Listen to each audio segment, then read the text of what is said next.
gördüm günden beri, alnımda bir yazı senin adındır.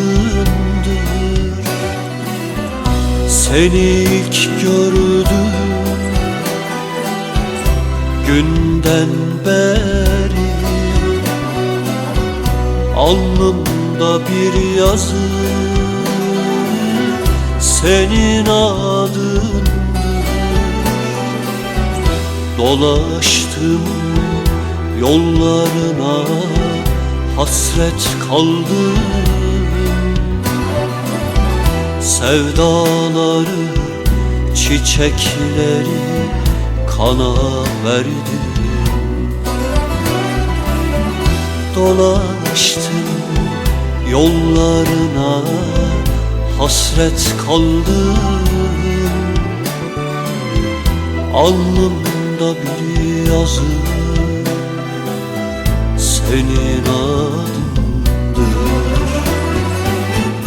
Akşamları, sabahları seni düşünelim.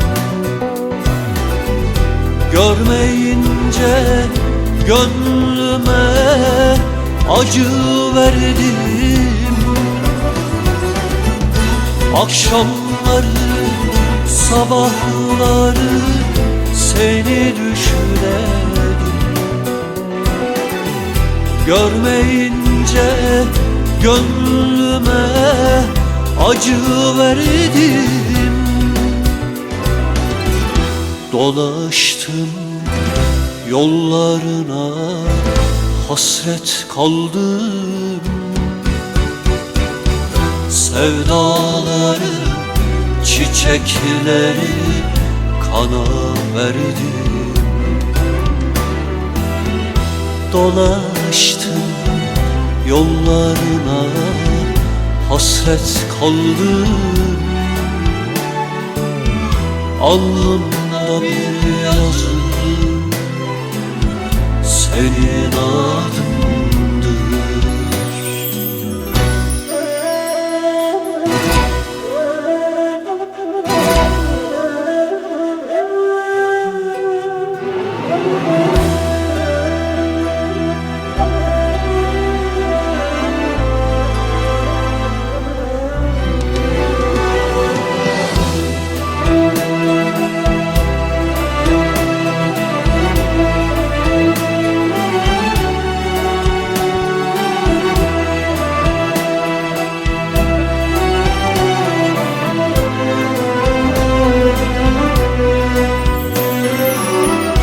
Seni ilk sevdim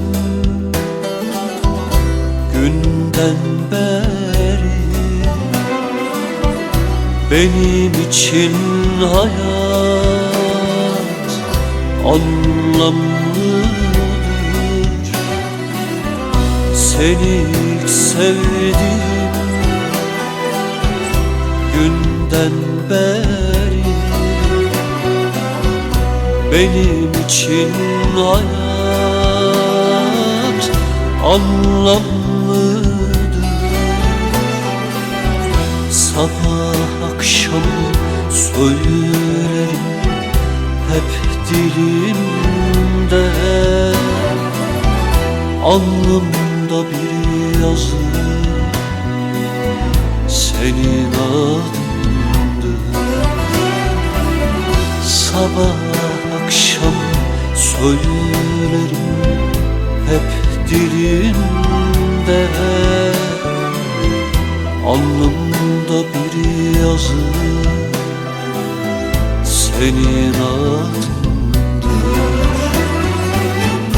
Akşamları, sabahları seni düşünelim. Görmeyince gönlüme acı verdim. Akşamları, sabahları seni düşünelim. Görmeyince gönlüme acı verdim. Dolaştım yollarına, hasret kaldım.